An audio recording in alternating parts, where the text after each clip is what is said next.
প্রায় ২.৫ বছর মধ্যপ্রাচ্যের দেশ সৌদি আরবে ছিলেন। দৈনিক ১২ ঘন্টা কাজ করে মাস শেষে যে টাকা রোজগার করতেন তাতে নিজের থাকা খাওয়ায় শেষ হয়ে যেত। পরিবারের আর্থিক চাহিদা পূরণ করতে না পেরে চলে আসেন দেশে। পরিকল্পনা আর ইউটিউব দেখে সিদ্ধান্ত নেন হাঁসের খামার গড়ে তুলবেন। বলছিলাম সৌদি আরব ফেরত আউই গ্রামের সাইফুর রহমান এবাদের কথা। ২ লাখ টাকার পুঁজি নিয়ে নিজ গ্রামে এক স্বজনকে নিয়ে শুরু করেন খামার। কিশোরগঞ্জ থেকে একদিনের বয়সী উন্নত জাতের ১৪০০ হাঁসের বাচ্চা ৩৮ টাকা করে কিনে শুরু করেন স্বপ্নের খামার। প্রবাস থাকি দেশেও ভালো আমরা, ওটা লাগে আমি প্রবাসে আসলাম ২ বছর ৮ মাস। ওটা লাগে এখন আসার কারণ দিস সৌদি আরব আসলাম ২ বছর ৮ মাস গাড়ি চালাইতাম সৌদি আরব, এখন দেশে আসার কারণ দিস। কিশোরগঞ্জ থেকে আনছি ৩৮ টাকা পিস পড়ছে একদিনের বাচ্চা। এখন মাশাআল্লাহ আল্লাহ দিলে বড় হয়ে গেছে। ক্যারেটও করে আনছি বাচ্চা, একদিনের বাচ্চা ক্যারেটও করে আনছি। আমরা গেছি গিয়া দেখিয়া লিয়ে আইছি বাচ্চা কিশোরগঞ্জ। ইউটিউবে দেখিয়া নাম্বার আমি সংগ্রহ করিয়া বাদে ফোন দিয়া গেছি, গিয়া আনছি। ফার্স্ট করছি আর কি ২০২৫ সালে ফার্স্ট। শুরুর ১৫ দিন ফিড খাওয়ালেও এখন ধান খাওয়াচ্ছেন হাঁসগুলোকে।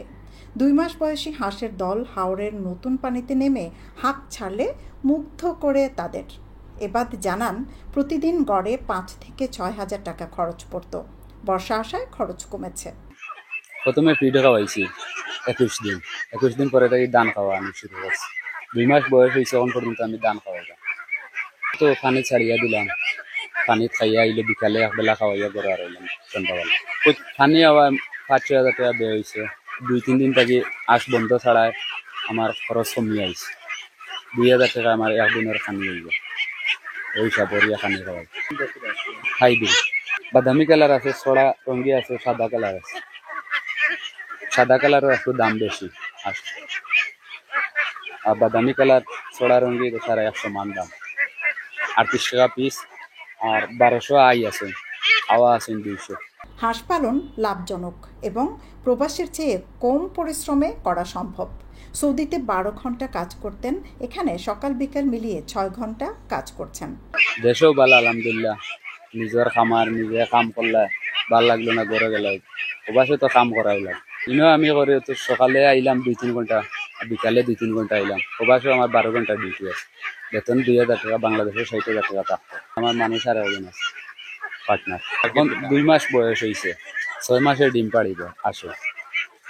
টার্গেট মানুষের দান অনুসার করে দিলে তো আসবে চালাক, মানে ও পর্যন্ত একই রয়েছে। এই ব্যবসা লাভজনক ব্যবসা, আধা থেকে বেশি লাভ আছে হাঁসের ব্যবসা। সামনে দিয়ে আবার ২ মাস পরে আবার বাচ্চা নেয় আবার। হাঁসগুলোর বয়স আগামী সেপ্টেম্বরে ৪ মাস পূর্ণ হবে। তখন এক একটি হাঁস ৪০০ থেকে ৪৫০ টাকায় বিক্রি করার আশা করছেন তিনি। বাজার হিসাবে তো আর হাঁস বিক্রি করা হয়েছে, আমি তো ফার্ম হিসাবে মনে লোক যেন একসাথে লিয়ে যাই ৪৫০-৪০০ করে পাইলে পিস বিক্রি হইব। তারা আশা করে বেকার টাকা থেকে হাঁসের ফার্ম মুরগের ফার্ম দিবা, আশা করি লাভ হইব। মানুষের করে মরিয়া সারা শেষ হয়ে যায়। আমি ১৪০০ আনছি, ১৩২০টা আমার আছে। মেহনত করবা, মেহনত করলে লস হইতো না আপনারা, মেহনত করবা সবে। বলে আসছিল গিয়ে আপনার ১ লাখ টাকা, পরে পানি হওয়ায় আরো ১ লাখ টাকার দান খাওয়ানি লাগছে। এখন পর্যন্ত ২ লাখ টাকা কেউ পর্যন্ত আছে। ১৪০০ আসছে, ১৩২০টা হাঁস আছে, ৮০টা হাঁস মারা গেছে। পরিকল্পনা করিয়াও ব্যবসা শুরু করছে। মাত্র ২ মাস পূর্বে চাপড়া ঘর তৈরি করে হাঁসের খামার করেছেন এবার। এই সময়ে তার উপলব্ধি, যে কেউ ইচ্ছে করলে গড়ে তুলতে পারবেন খামার। এতে ঘুচবে বেকারত্ব এবং অল্প পুঁজিতে হবেন লাভবান। সৈয়দা আখি হক, এবিটিভি।